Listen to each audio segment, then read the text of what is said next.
And what is up, everyone? I am Joe DeHoyos. I am host of Beyond the Woodline. And real quick, before we get started, I like to always give out a couple of announcements. Um, some of you guys may or may not know that I'm part of the Jevning Research Group, which is the JRG. And what that group does is we investigate Bigfoot. And we have teams all over the country from, I wrote them down, but I probably don't know where the hell they're at now. But anyway, here we go. We have them in Washington State, Oregon, West Virginia, Maryland, Ohio, Michigan, Tennessee, New York State, Minnesota, and of course here in Texas, where I'm at. So if you guys have any issues with, Bigfoot, or if you guys want someone to help you out with some property, or even if you want to join the team, man, hit me up. I'd love for you guys to join. You don't have to get out into the field if you're unable to, or if you just don't want to. That's fine too. You can help us out by looking online, finding witnesses, finding locations, finding the history of these locations. All walks of life are welcome to help us out, and we could definitely use all the help we can get. So if you're interested, just hit me up, and and we'll get you started. So with all that being said, I have Kara Phillip tonight. How you doing, Hi, Kara? I'm great. Yeah, thanks a Thanks lot for for doing the having me. show, man. It was, we got to talk a little bit before we came on the air. We've communicated a little bit on Messenger. That was really, really cool of you, so I appreciate it. And like I said, thanks a lot. And you already got fans joining the show, so there Hi, you go. Mike. Cool. Man. So if you don't mind, real quick, why don't you tell us a little bit about yourself and what got you into this crazy field? I know, right? It's well, kind of the now I am hi Christine. Kind of the now I am kind of primarily I think of it I am the co-host of a Late Night Legends podcast, so we talk about paranormal, all things paranormal and Bigfoot, and we're going to talk more about maybe having you on our show cuz we love to talk about Bigfoot. Um so I have my podcast. I just finished up a 5-year residency at a very haunted prison and spending a lot of time there. And that was an amazing experience and I'm experiences over time, daytime, nighttime, everything. And how did I get into it? So I kind of my whole life, was around, spooky experiences and had paranormal experiences. But more recently, having the opportunity to be at this very old prison and all the experiences I had there really got me more currently like in the life, not just somebody that has paranormal experiences, but somebody that is actually involved. Right, right. So if you want to say the name of the prison, I mean, you don't have to, of course, if it's private. It's in the Chicago area. Okay. All right. Cool, cool, cool. Um, you said you were there for 5 years. Yeah. Wow, that's pretty cool. What? So how did you get there? If what was that process? Volunteering. It's a historical site, so primarily volunteering, and that's also, a passion too, just helping. I mean, I have a soft spot for like old prisons, jail, crusty things, old, kind of that urban exploring aspect. Always legally though. I have no desire to do anything, you know, that I might get arrested for. That would be terrible. Right, So I love just that getting to explore things and the past. So where I am able, I love to be able to help preserve the past, help teach people about the past, bring history alive and preserve what's there. So there is another nearby jail that I'm, involved with as well, so to help preserve and help them just keep history alive is really where it starts. right, yeah, yeah, and I like that you do that. I like when uh, hearing that people are helping out with those old places. I don't know if you're familiar with Todd and Leanne Askew, but they, Yeah, yeah, they do that kind of stuff, and man, and that's great. I think a lot more people should do that and focus on that. Because like you said, it's a part of history. It's more than mhm, just a haunted place, which is cool. absolutely. But preserving those old places like that, I just think it's a wonderful thing. Mhm. Um, yeah. So, what kind of experiences did you have there at that prison? So, while I was there, I will start by saying even though I had a ton of I mean, I have growing up, paranormal experiences where I grew up and just things that I saw, whether it was someplace where I worked or, just different experiences my whole life. We have Bachelor's Grove here in the Chicago area, so you grow up going to that as a teenager, really haunted cemetery. mm, So all of these things that you grow up with and, that I've seen kind of as I, kind of started growing up, got busy with my family and, maybe a little distracted, maybe a little further from being able to perceive anything else. I really stopped eventually having the experiences or they really started to kind of drop off. I eventually became a nurse and I always say once I became a nurse, I stopped seeing anything. mm, And I think I didn't never really thought about it at the time, but I work in the critical care setting. I'm around, probably the veil all the time. And I think, not consciously, but I think I kind of blocked that off. I'm not going to see anything, right? I don't want to. I don't need to. So for years, just nothing. No, and kind of feeling no connection with the other side. No, no perceptions of anything. And when I first started going to this place, to this historic site, people talked about it being haunted. People talked about experiences, and I would say, please, I would get kind of frustrated. I'll go in there by myself and I'll go sweep and clean up, and maybe something will happen, please. And nothing would.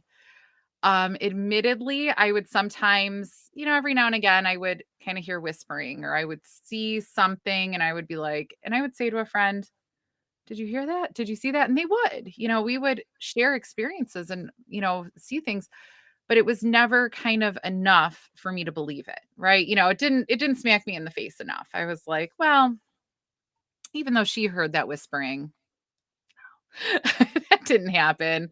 That wasn't real because it just didn't seem I don't know, it wasn't what I was looking for it to be. It just wasn't enough maybe, and I think deep down I wanted to be kind of a skeptic. I've seen this stuff before, not anymore. I don't know what I was thinking, but I wanted it, but I think there was that, like, denial aspect too, it just being shut off. Um, and as time went on, I it was a couple years and going and even helping with paranormal tours, even, being part of that and not really seeing anything. Then finally one night, I we were one day, I should start with one day. I was cleaning up in one of the cell blocks and I kept feeling like I was being watched from down, from part of the building. And it just, really felt like being leered at. You could tell when somebody's watching you, really staring at you. And it was really uncomfortable. And I said to a friend of mine, really, there's somebody there, this is and it was down actually a cell block that other people have said they've seen somebody. People would say to me, "I see somebody down there," and I would say, I don't. I believe you, but I don't." So I couldn't see anything, but I just kept feeling it. That night, we were there for a paranormal tour, and because I'm over here begging for an experience, not having them.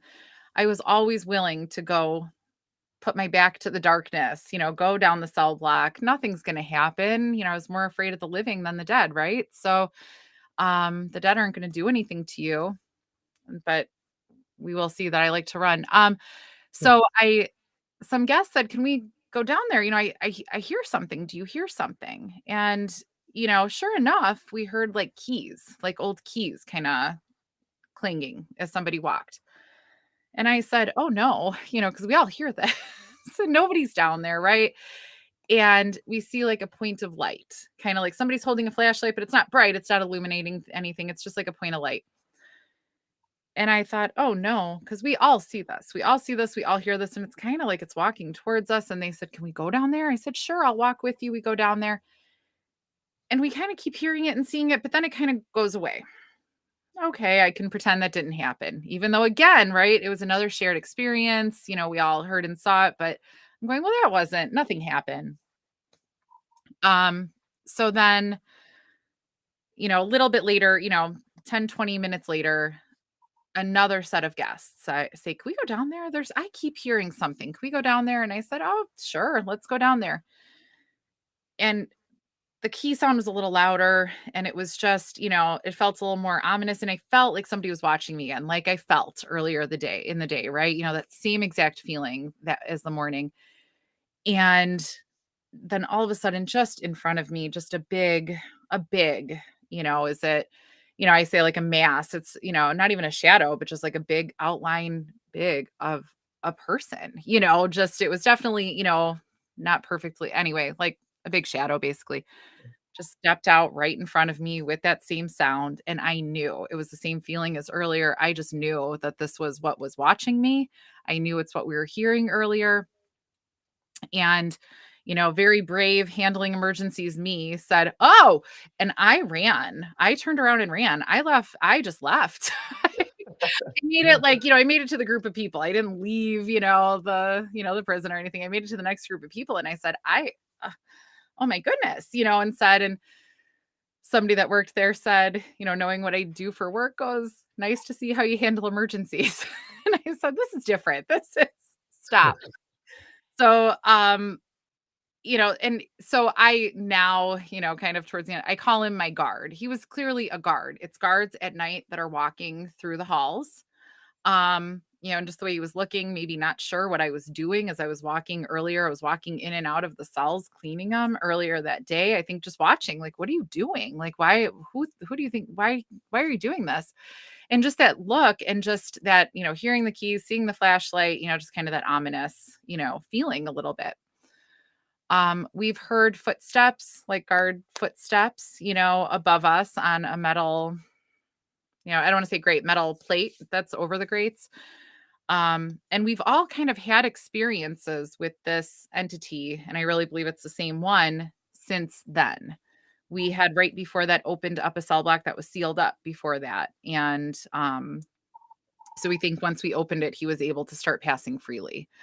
And he I think has, now as time went on, he had people that he liked, people that he didn't like as much, and people would kind of have different experiences with him.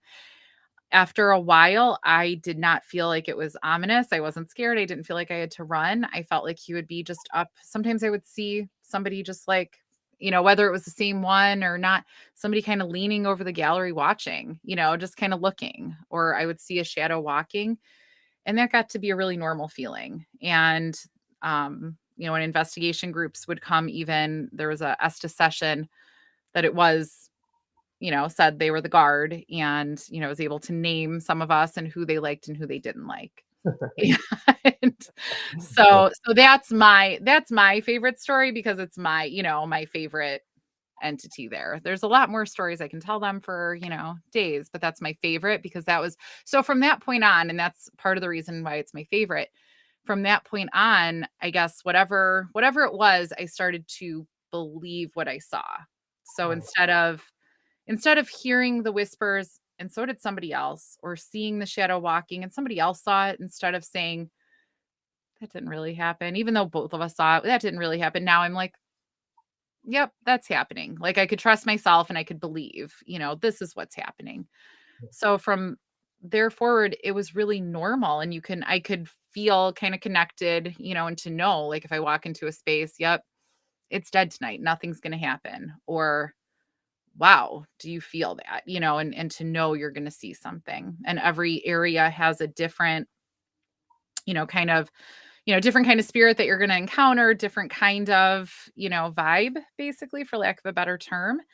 And just kind of knowing what you're going to come across and what you can expect with consistency.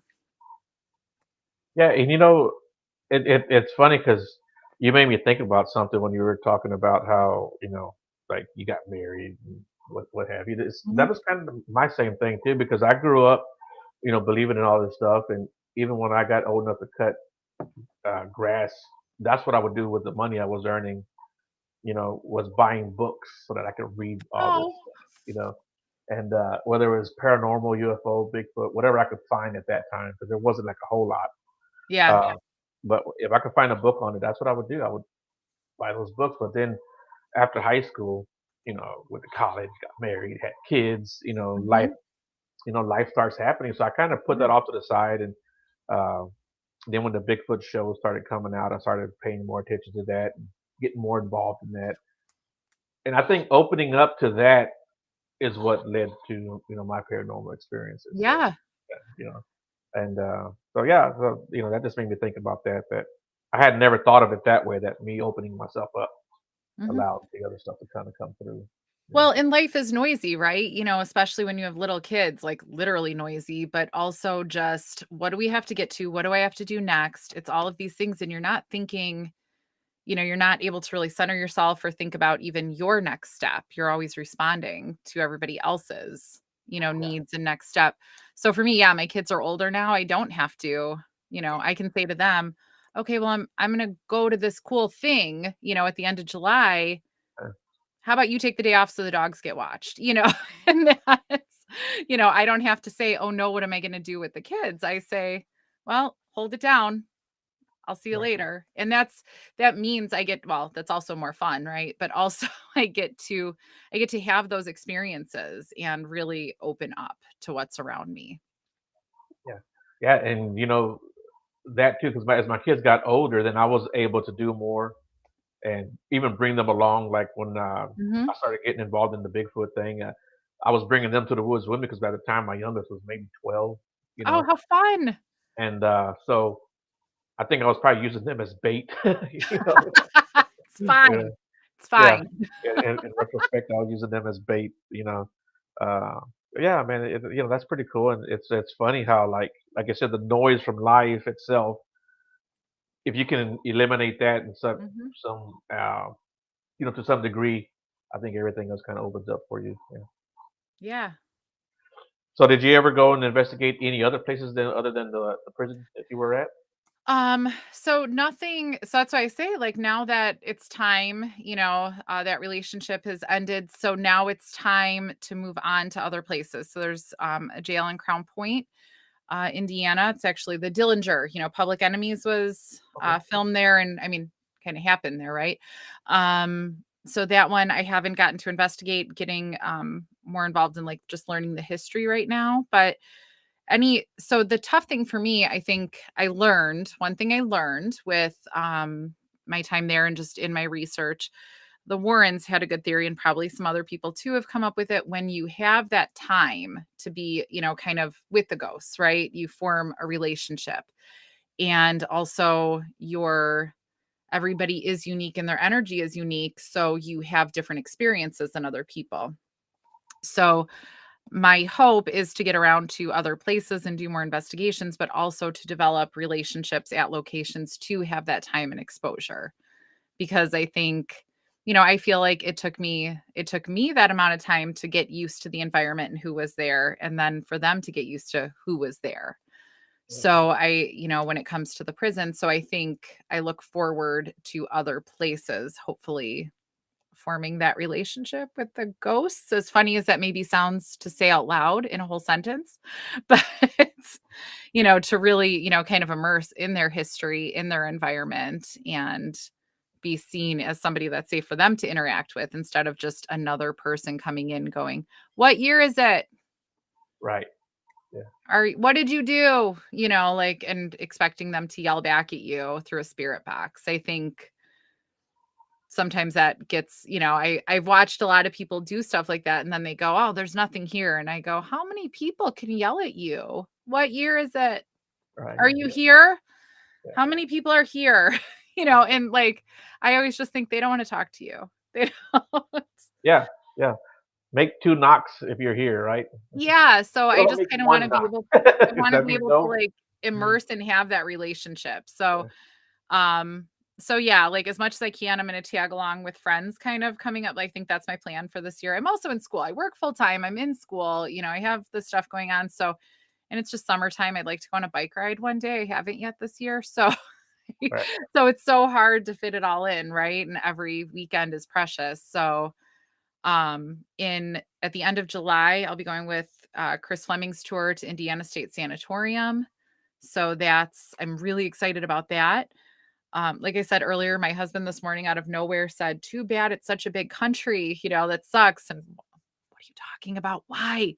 Because everything's so far. So, to really just take that weekend and even a 3-hour drive, that takes some time, right? So we're going to go on Saturday, be up all night, come back on Sunday, and hopefully sleep enough to go back to real world on Monday. And so that's a tough thing, and I there are so many amazing people that really, like, have that, like, high level of dedication, but it's a little hard to keep up with sometimes. I give them credit. Yeah, yeah, and you're right, man, about it being a big country. I mean, just here in Texas, um, there's so much stuff to do here. Yeah, it's Yeah, huge, and huge. even if I want to go up like around the Dallas area, that's still a 4 hour drive for Get me, out. right? Okay, I didn't realize how I'm gonna go ahead and be a little ignorant. That is huge. Yeah, yeah, 'Cause I'm thinking how far I mean, Illinois, you can really drive for a while, but yeah, no, it's crazy. yeah. Well, like from Houston to El Paso is like a 14-hour drive. Shut up. I never thought about it. I will fully Yeah, admit I've never given it a thought. yeah, that is crazy. And I've made that twice, that drive a few times in my life, because I went through like Carlsbad Caverns. I don't know if you know anything about Carlsbad That Caverns. sounds amazing, but yeah, It's that's in so New far away. Mexico. Yeah, yeah, it's a good drive away, but yeah. But yeah, yeah, that's one thing I ask about, when I ask people who want to participate in the Bigfoot thing to help me out here in Texas because there's so much land to cover in Texas. And so that's why I always try to find people to help me out. But yeah, you talked about growing up. What was that like growing up? Did you have experiences or? So I always say, and it's funny to me, but it's totally true. My first like ghost experience, I don't remember. I we moved into a house. My parents lived in a condo and we moved into a great house. It's the house I grew up in and even returned to later. They pretty recently left it. And growing and it was one so the guy that built it, there was a guy that built it. It was the Bauer subdivision and his name was Bauer, Mr. Bauer. And he and his wife had one daughter. And they were selling the house. The wife, Mrs. Bauer, had died. And I don't know, honestly, I don't know if she died in the house or where this happened, but she had died. And he and his daughter, they were older, decided to move to Arizona, as the story goes. I don't remember it because I was pretty little. And when he met my parents and me, he said, "It's you guys." I'm paraphrasing, of course, but he wanted us to move in the house because they had one daughter. I was one daughter. I'm an only child. So, great, great house, great neighborhood, great place to grow up. And I had her bedroom, the daughter's bedroom. This is fine, wonderful bedroom. My mom would sometimes walking up the stairs hear talking. So I was 2, 3-ish, somewhere in there when we moved in, 2.5. She would hear me talking, like babbling, and she would hear somebody talking to me. Oh, And she'll say, I when I tell the story now, she'll go, I'll say like, "Oh, she didn't tell my dad, she didn't do anything." Because I think that's like, I go, "How did you not?" I grew up like always hearing the story, I guess. And I was older when I finally said, "How did you not do something about that?" Like you heard, because this is long before UDs or radio room, right? It was a long time ago. It's like, how did you not run in there? That's crazy, right? Like if you hear talking. Um, but she never said anything to my dad because he just would have been like, whatever, not that she was like afraid to say something or whatever. He would have whatevered it, thought she was just, making, saying something nutty. Because to him, it's not even like in the realm of possibility, right? Like he would never think about that. So he would just be like, okay. But then she never felt like there was any danger. She always just felt like, okay, this is fine. Because come to find out, like you grow up and, I always say in Chicago, you grow up spooky, that there's plenty of ghost type stuff everywhere, right? Like it's a normal conversation to talk about ghosts. Nobody thinks anything of it. And maybe like our family a little bit is too. It's not that unusual within our family to say like, "Oh, but didn't you see ghosts in that house?" To each other with, cousins and stuff. So maybe we think it's just normal and, you know, something you don't realize growing up. Maybe we just think it's normal. So she didn't do anything because she just thought it was fine. She didn't sense any danger. She later said, after hearing me talk about it one night, she said, I actually would hear when the window was open. The lot next to us used to be empty. The same guy owned both lots, but the empty lot was sold to somebody to build a house. But when the lot was empty, she would hear guys just like hanging out talking. Like they were all just like sitting around a campfire, like having a beer, smoking a cigarette, that kind of, talking. Nobody was there. She would just hear that. And she kinda didn't think that much of it then either. She was like, "Oh, okay," so They're out there talking, that's fine. So, growing up, my bedroom was always like where you would get the best sleep, just peaceful. Mrs. Bauer, I think, was just always in there with me, and it was no big deal. And I didn't think that much of it until I was about 12. So I don't know if it means her husband died or someone to the family, or I was just like 12 and I was old enough. I don't know. I was sitting at my desk with a giant computer because they were giant then. And she just like walked out from a wall, like the corner of the room, stood behind me. I could feel her like, touch my shoulders. She stood there. And then I saw her like walk out the door, like just all out of the corner of my eye, like a mist, shadow, smoke, something, just something. I knew it was her. Never again. That's when she left. She said goodbye, and I never had any sense of her again. Hmm. So I grew up just being like, I grew up with a ghost. Right. And I was just always very aware of who she was, like that she was there and that she was with me. But I just didn't even think that was weird either. And, we grew up Ouija boards at sleepovers, light as a feather, stiff as a board at sleepovers. All that stuff was just like a normal part of the conversation. So I never thought anything of any of it. And, as a teenager, you go to Bachelor's Grove and, you take pictures and think you find ghosts, and really probably everybody got the same lens flare in their pictures, right? As everybody else. Right. And, but you really thought you had something. So there was no internet to like compare, and you grow up seeing ghosts and you grow up, having those experiences and having some experiences at Bachelor's Grove. And then that's when life took over, So later worked at a really scary assisted living place, very haunted, very, very. And then that's when I became a nurse shortly thereafter and didn't see anything for years. Yeah, I think that for whatever reason, ghosts will hang around people if they like them. Mhm. Like you said, and when they're ready to go, they'll come by and say goodbye. Yeah. And you know, I tell this story all the time, but my dad, he passed away in 2012, and then from Oh, like 2017 to 2019, I was kind of going through a bad time, and he was around. You know, he came and made sure I was okay. For yes. the and then once everything straightened out and I started doing better, he left. You know, Yeah. and and that was it. And I haven't felt him around at all. But it was just I don't know. I can't explain it. I just knew he was there. I knew he was around, and he gave me a sign one day by flicking the light switch on. You know, and so I had moved outside of San Antonio for a couple of years, and when I came back to Houston, I was telling my mom. I was like, I said dad was around me. I said he was always around. I said I just knew he was there, and I told her about the light switch flicking on, and she was right there with me, and the light switch flicked on in the kitchen. Stop.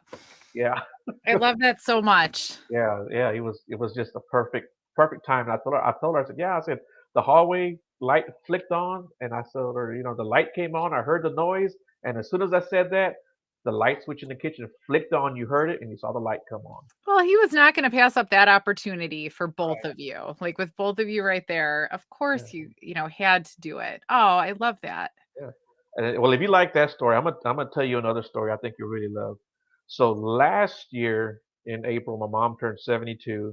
Uh, we had a big party for her. We had this big mariachi band come and play Oh, for her, right?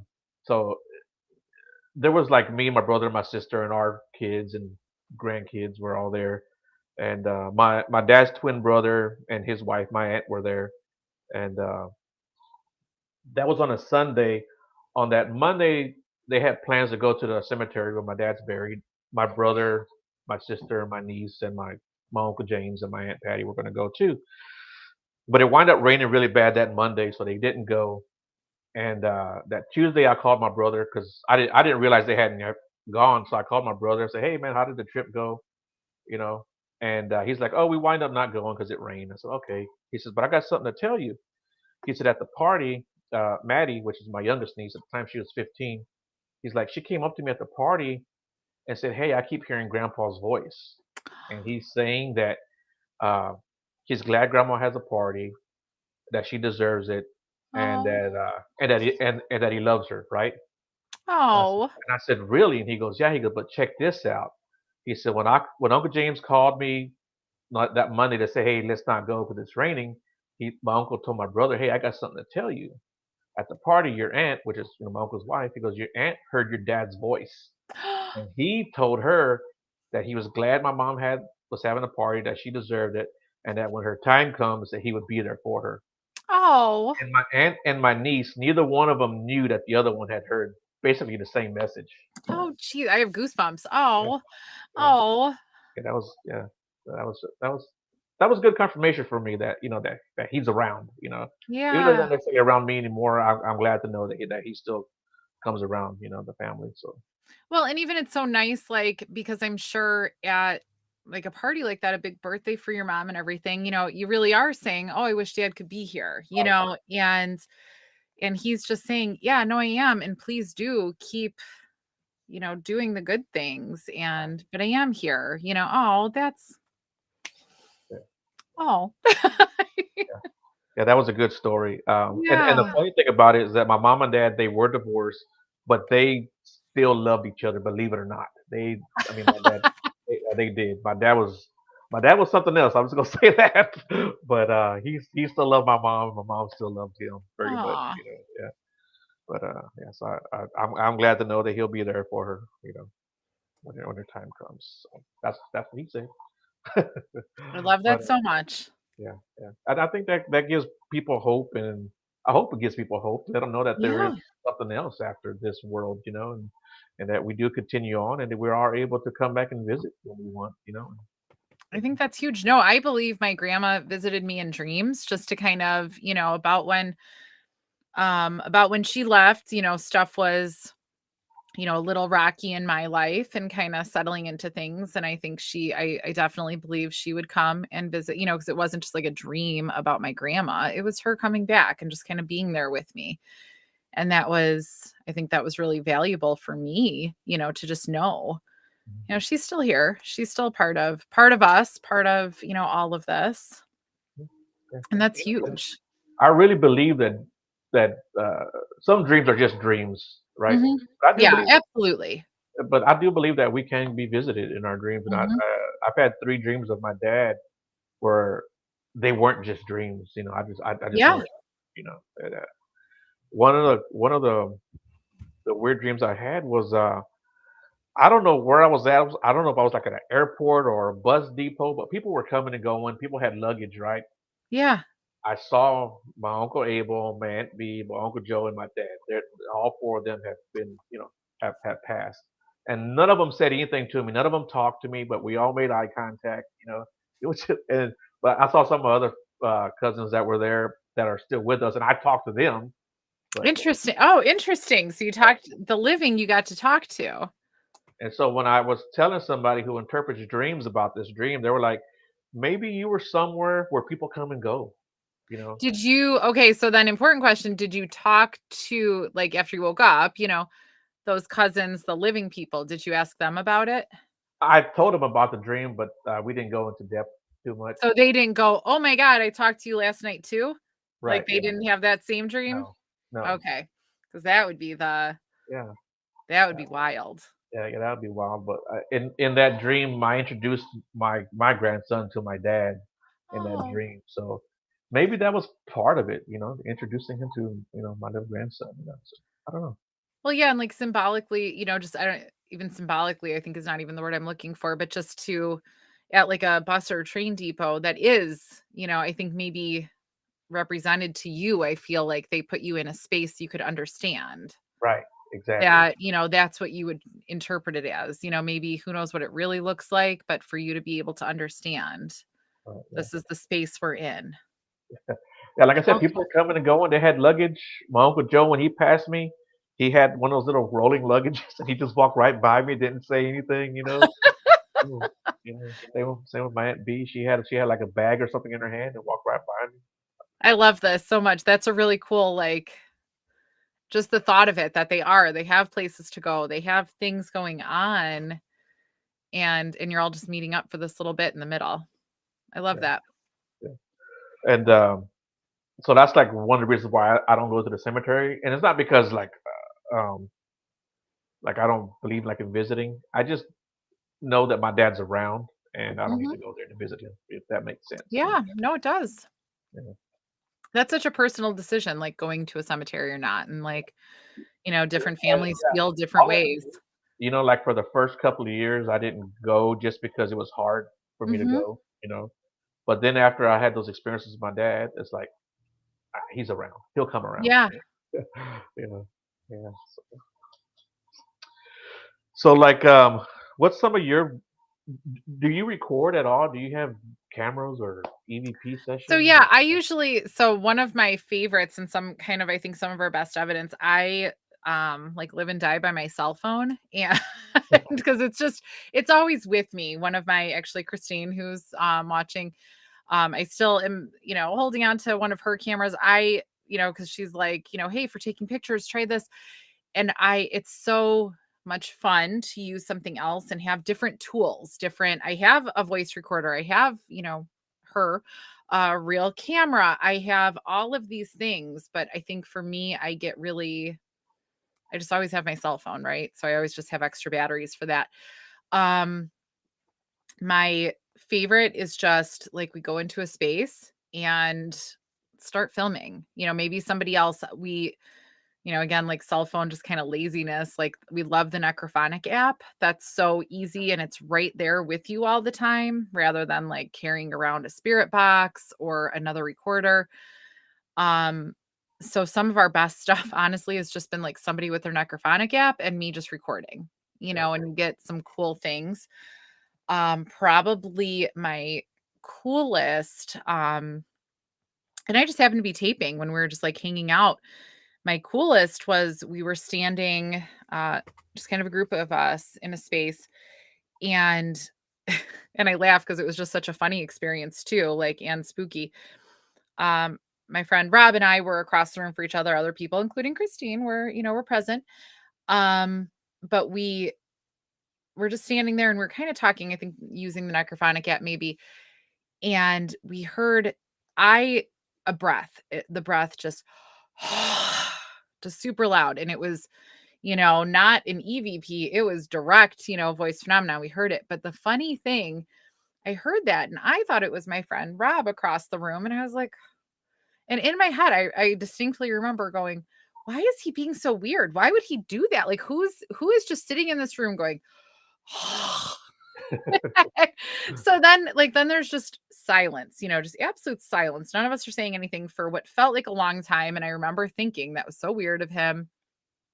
And then he goes, "Did you just breathe really loud?" And I go, "What? No, no, you did." And we realized that, we caught it on the video. I mean, of course, it was just audio because it was dark and everything, but we caught it. And it's, me holding the camera. I swear, and then recorder by default, I swear the sound came from across the room from him, you know, 20 feet away. Right, He right. swore he heard it across the room coming from me, right? But to hear it, like, through the camera sounds like it was literally, like, breathing into it. It was clearer than me talking, when we listened to it. Um, so that was kind of like, that's my favorite, not just because we caught something and it was so concrete, but also because it was just so funny to me that I thought he was just being so weird. And he thought I was being so weird, but instead it was just a ghost, breathing. Um, that same day, like some really funny or interesting, just on the Necrophonic app, things that got said. Those are probably some of my best. But yeah, usually it's like a cell phone and just what can we get, and hopefully, and I will admit, I'm the worst at wanting to re-listen to these things or wanting to rewatch them. I lazy girl it. I'm like, I'm just gonna put it on YouTube and send you the link. And how about you watch it? They'll ask, "Oh, hey, what did you get anything?" I'm like, I don't know. I don't know. So sometimes maybe the best time that I'll actually like watch or listen is if I go to the gym, put earbuds in. And okay. Um yeah, so okay, so for everybody, I'll read the question. Hey Kara, how many times have you been to Joliet? What was your favorite part about the location? Good to see you. Good to see you. That's what I'm talking about. That's the place I'm talking about. So, countless times. Yeah. Hmm. And what do you say? What was your So favorite what was part? my favorite part? Everything. It was like home. So, yeah, everything. Yeah. Um, I love it. Yeah. No, I love the daytime. I love the, kind of cleaning. I love the history of it. I love the maintaining it. I love, being a caretaker, but I love the nighttime paranormal tours. Oh, I could tell. How about I'll tell a cool one because I think this is one of my favorite, and this is Dave Schrader just told about it on his story. It was when he was recently there in May. We were there on the tour with him. So, and this is cool because it involves so many people. I think that's why this is cool. And he talks about it on a show too. It's a huge site. So, first of all, it's huge. Um, Dave Schrader was with his group in the death row or North segregation, same thing, just different floors of the same building. And he was with somebody and he actually put on a show like a direct voice phenomenon. There's some debate on what it said. I think it said mockingly, "Hey Dave," or "Hi, I'm Dave. I'm Dave." It sounded like "I'm Dave" kind of mockingly. Um some people hear it as "I'll sing," which would also apply because they were talking about singing because people would sing when people were going to death or just sing to entertain the prisoners or keep them, comfort them. So everybody interprets it a little bit differently, but it was a direct voice phenomenon that they heard. So they heard it from outside, and you hear on the recording, Dave says, "What was that?" They go outside to look. So when he goes outside to look, he looks towards the school and chapel. Again, same building, one side is school, one side is chapel. Um, and he saw a bunch of flashlights in the school, and there was not supposed to be anyone there. It was locked.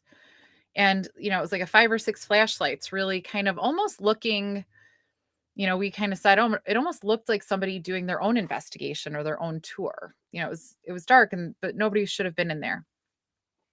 At the same time, my group that I was with, we happened to be outside of chapel, not chapel, hospital, and straight ahead was the school, but way across the yard. So it was pretty far away. And we at the same time saw those 5 or 6 flashlights all kind of flashing around, and we said, totally not knowing what was going on, what they were seeing, what they were, anything. We really said, "Oh, come on, who's in there? Nobody is supposed to be," we're like, "Nobody's supposed to be in there. What is going on? Why are they in there? Um, that's ridiculous."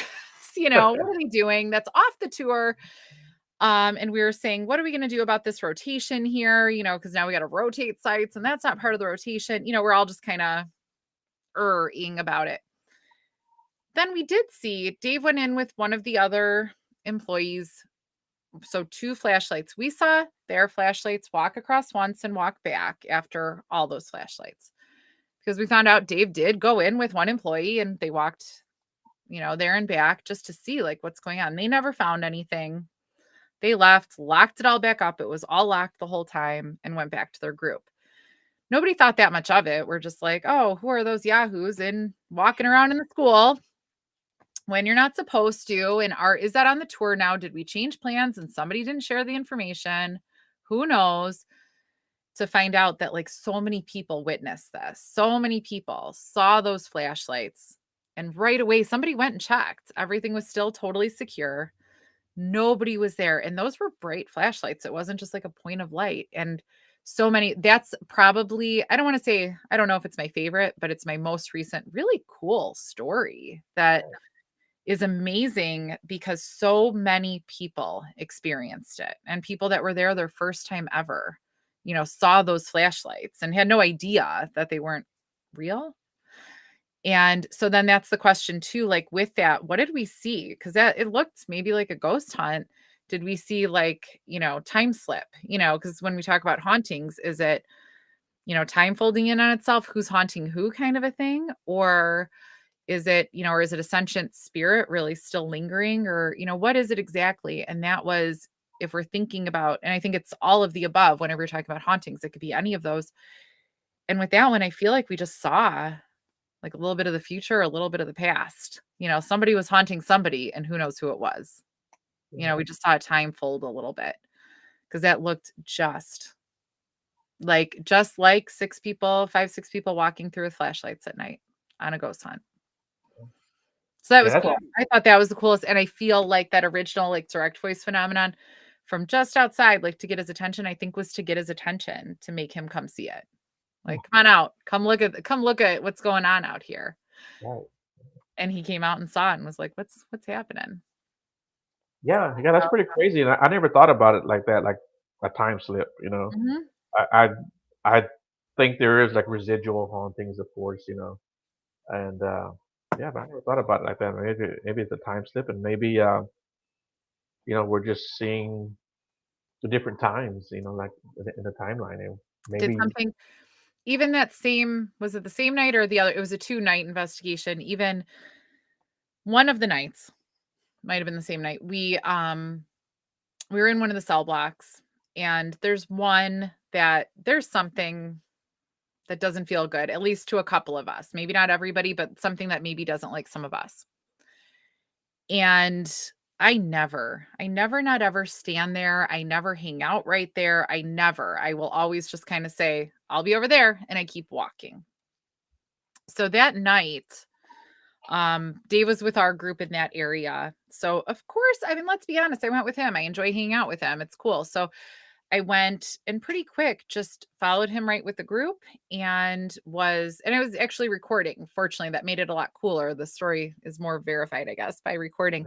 So I was started recording as he was trying to get EVPs, and I still have that.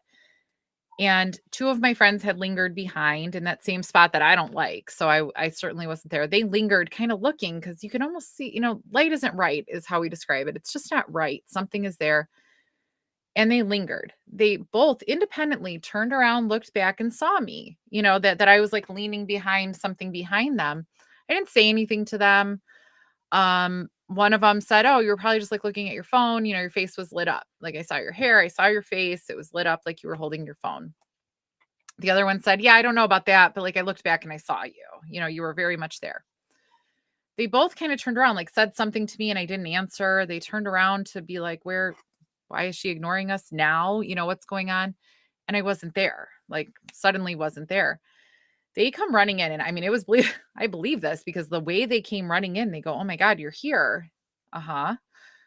"How long have you been here?" And I'm like, "I don't know. I've been here a little while. Like, what are you talking about?" Like, what are you I don't know. And then I realized I was taping, and I said, "Well, this long, much longer than hmm, that would have suggested." So that would be my first doppelganger there, but not the first doppelganger there. Hearing voices of our friends and stuff is really, really normal there. But that's the first time I got to have one. wow. But, I say, was that a doppelganger? Was that something trying to be me? Or really, was it like a time slip? How many times have I probably leaned right in that same spot? Probably holding my cell phone. That's did they just see something? Okay, when it first opened, my group helped with running groups in a winter night with Chris Fleming. I caught a weird apparition in the basketball court. That pick ended up. Oh, so yeah, I mean, all believable, right? Hmm. Absolutely. Should I read it out loud for the people at home? Yeah, yeah, Uh, go ahead. when it first opened, my group helped with running groups on a winter night with Chris Fleming. I caught a weird apparition in the basketball court. That pick ended up in Ursula Bielski's book. I loved the hospital section. So, my follow-up question, do you mean like the West Side basketball court? Probably is what you meant. Um, so yeah, no, I believe it. So if we're talking about that basketball court, that would be where West segregation is right there, where people West Seg and PC. So people that protective custody where people need to be protected. So like say police officers, we don't want anything to happen to them when they're on the inside. Or even just somebody like a pedophile is at danger in prison, and maybe rightfully so, right? But you still have to protect them, so they might be in protective custody, to keep them safe for themselves. And then it shares like a cell block basically with segregation. So if you're like solitary confinement for a period, you're going to be in there too. So right from there is the basketball court and like a series of basketball courts actually that you get to go outside for 1 hour during the day and you just then get locked in this basketball court. Okay. So, or one of the basketball courts. So it's very reasonable, like, to catch something of somebody in the basketball court, right? Like that's all they got to go outside. That's all they had. It might be where they kind of feel trapped or Right. where, because when you talk about a prison, do they know they can leave? I don't know. Right. Do they oh yeah. Okay, so Christine was there that night. So her comment. Okay, let me read it. So Shane Pittman. Shane and I swear we saw Rob in gallery 2 later. I think I even texted you. She sure did. I was actually sitting next to Rob pretty far away from there. And literally I literally took a selfie of me and Rob to prove that he was with me because she was like, we saw him. Um so whatever was going on that night, that was the same night like that they saw me. I was like, oh my God, they just saw me. Um they they saw him, and Rob is a very distinct man. There is nothing undistinct. He is a large man. He walks a certain way, he is a presence. Larger than life, personality and just everything. And he always wears overalls. So just everything about it is so distinct. And, Christine and Shane know him, they know this man. Right. And they saw him, so we're talking about like, good friends, people that we know well that we're seeing or hearing. There was even a night, a couple years ago that we heard Rob talking that we just know, so I mean, he's one of our best friends. We know when he's talking. So these spirits mean to imitate us. They mean to make it known that for whatever reason, whether it's a act of affection or there's some goal that they have, I don't know, but they definitely do imitate us for sure. And Rob is one of their focuses. Hmm. So, but no, they definitely, I had to laugh. I was like, no, he's with me. He is for sure not with you. And so, yeah, and they both very much saw him. Yeah. Yeah. Well, we appreciate you, Greg. Thank you for tuning in, buddy. So, other than when you saw that shadow and they sent you running, have you ever been like legit scared, like you didn't know whether or not you wanted to go back? So, okay, I'll tell you about the time I was most scared, but but then the second part of the question that you didn't know if you wanted to go back, I've never wanted to not go back Okay. to the campus, I'll specify. So the time I was most scared, and I did end up going through the same space. There was one evening that we were spending some time there, some of us that we were able to linger after the work we did. We put in a whole lot of work maintaining the site and doing a lot of things. So we lingered for the day. And 3 of us women were walking around, and everybody else, most of the group was just out front hanging out. And we said, let's go walk around. It's nighttime. It's dark in a lot of the spaces, even during the day, but like at night, of course, it's special, right? So, and this is before a lot of the paranormal tours really got started. So it was pretty novel. So we're walking around. It was a nice time, good time. The 3 of us walking around. We have our I think literally one flashlight between the 3 of us, just again, at that point, I will say that's before I saw my guard and before I really even said, yeah, there's anything even really here. So I really didn't think I was going to see anything. I just was exploring and it was fun. So we go um up the stairs to an area to the showers. And if you think about a prison where there are a few places where the inmates can interact, and that's the inmate dining room or like a where they would eat, the eating area. They can interact there, so you'll kind of get, interactions there. But also the shower. The shower is also the one place where the guards can't keep eyes on you at all times. And things can happen in a shower, right? So it's not it tends to be kind of a violent place, not just where you're going to take a shower. It's kind of a violent place. So if things are going to happen, maybe they might happen in the showers. And there are areas of the showers, the way they're built, that the guards wouldn't have had eyes at all times on everybody. And the guards were not walking around in the shower room. They were in there safely in their area. So if things were going to happen, you might not have been really safe. So showers can be active places. So we walked in from like a guard area and we crossed the corner into the shower and we were about to walk through, honestly. But then we heard the shower poles, it's like, I think of like a pool too. A pool has them, just a pole, or probably high school gyms, a pole with the shower spigots off of it. And we hear a loud bang, bang, bang, like somebody is hitting like a pipe or a stick or something off of this pole, right? Like loud. It is there. It is echoing in this room. The one with the flashlight, we're doing this with one flashlight. The one with the flashlight turns, looks at where it's coming from, and she doesn't like react. There's nothing. And then she like kind of slowly turns because it's her and then us too, kind of a little behind her. She's of course the shortest and she's this little tiny person. So we're like literally hiding behind her, like you could hide behind her.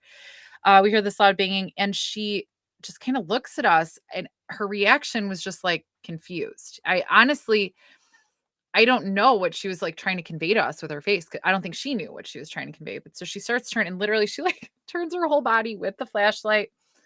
And then another same bang, bang, bang. No change in rhythm, no change in anything. Same thing. Oh my God. Right. So she like quick flicks her whole body in the flashlight back to where she thinks it's coming from. And by that, we don't even know. Like, I don't, at this point, I can't even process what's happening because I'm going to be like, I still will always be more scared of real people, live people, and what they're going to do. Why is there a live person we don't know in this space, right? I am always going to be more scared of live people than a ghost because that's who's going to really, in my perception, really hurt me. And this was very concrete. This was a real sound. It was echoing. It was real. So that second time she hears it, she again just looks blankly like in that direction with flash. It was a big old flashlight. And then she like does the same thing, starts to turn like just her whole body and the whole flashlight turns towards us. And then it happened again.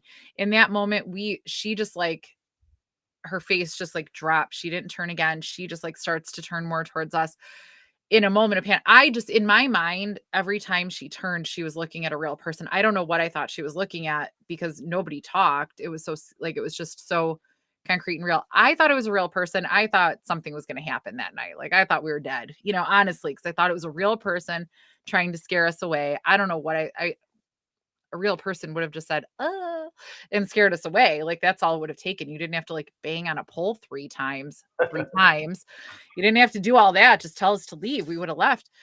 So we run down. So the two of us that were like cowering behind this little tiny nugget of a woman, the two of us run down I remember like so well, we're arm in arm, like couldn't be any tighter. And I could just like feel us bouncing against each other all the way down the stairs. You had to go downstairs, run through, and we just like I bet our feet were in lockstep and we just were running. And I'm just looking behind us, just saying, oh my God. And this poor one with the flashlight, she's going, you guys are leaving me, slow down. And I said, just run, just run. And we finally get far enough away that I feel like we're not going to get murdered, because I'm just positive at this point, like there is somebody in there. And I go, well, what did you see? What was there? She goes, nothing. Nothing was there. I go, but you heard it was coming from right there. We knew it. She goes, yeah, it was. It was coming from right there, but there was nothing there.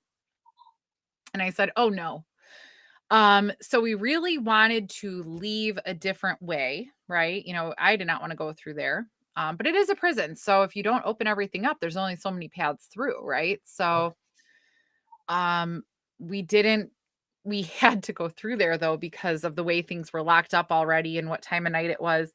So we had to go through the same path. Her husband was still on the grounds. We made him meet us in that shower and made him like he was on the phone with her saying, yes, I'm here. Like it was not me. Yes, I'm here. I will meet you guys.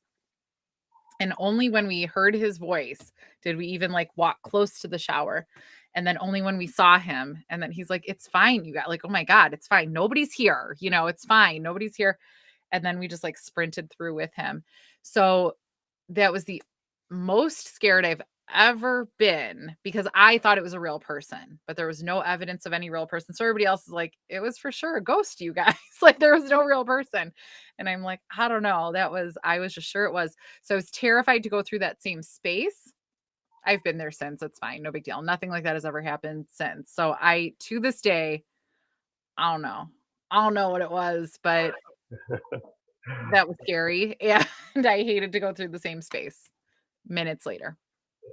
No, you're right about that. Even no matter where I'm at, if I'm in the woods or anywhere else. I'm more worried about people than I am anything else. It's live people.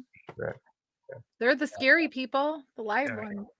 yeah, yeah. Even I'm more even though there's hogs and coyotes and bobcats and anything else, I'm still more worried about people.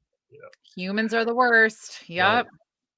Yeah, the living are the worst. Yeah, and the live humans are worse than the dead humans. So we got to rank it. Yeah. Well, we're already coming up at the end of the Yeah. show here, and yeah, it went by pretty fast. One question I like to ask all my guests is, when you're not doing this, what are you doing? What are your other hobbies? Oh my god. So I like to fill every minute of every day, I guess. So I work full time. I am in school. I am fortunately on a break with school, so it's fantastic. In mid-June, I'll start a 6-month run of just being in school the whole time. So I'll be miserable, but actually really happy because that's how I want to be. And I'll just complain. Everyone around me just knows it's going to happen. And so otherwise in school, going to as many cool things as I could go to. So actually, I will be uh July 8th. I'm gonna go to the Savage Race in the morning with my kids. That's what we do every year. But then right after that, I will clean up at the hotel and I am going to be a panelist at Chris Fleming's Pop-Up Paracon in Woodstock, Illinois. So I'm so excited about that. I can't even. I definitely did a happy dance when he invited me. So I'm really excited about that. July 8th, Woodstock, Illinois. Whoever can come out, Chris Fleming's Pop-Up Paracon. Um, and then trying to fit in as much as I can on the weekends is what I'm busy doing. I have my podcast, Late Night Legends. We live stream Monday nights at 9 o'clock Central, YouTube and Twitch and Facebook. And we release on Thursdays on Spotify. Thank God I'm just a guest and not the producer or not a guest, a host and not the producer because our producer works so hard. Um, so yeah, just always and really cramming everything into every moment as much as I can. Yeah, and you guys, all her information is in the description, all her channels and stuff. You guys are interested in her, check her out, man. She's a good person. I'd highly recommend it. Checking her out. But Yeah, follow me. uh, yeah, and everybody that was in the chat, thanks a lot. Your fan club was there in the chat, so thanks guys for for Thank joining us you. as always. And I will see you guys Tuesday night. I do have a show Tuesday night, so I'll see you guys. And thanks again. I appreciate it. And just hold on Thank real you. quick. Everybody else, y'all have a good night.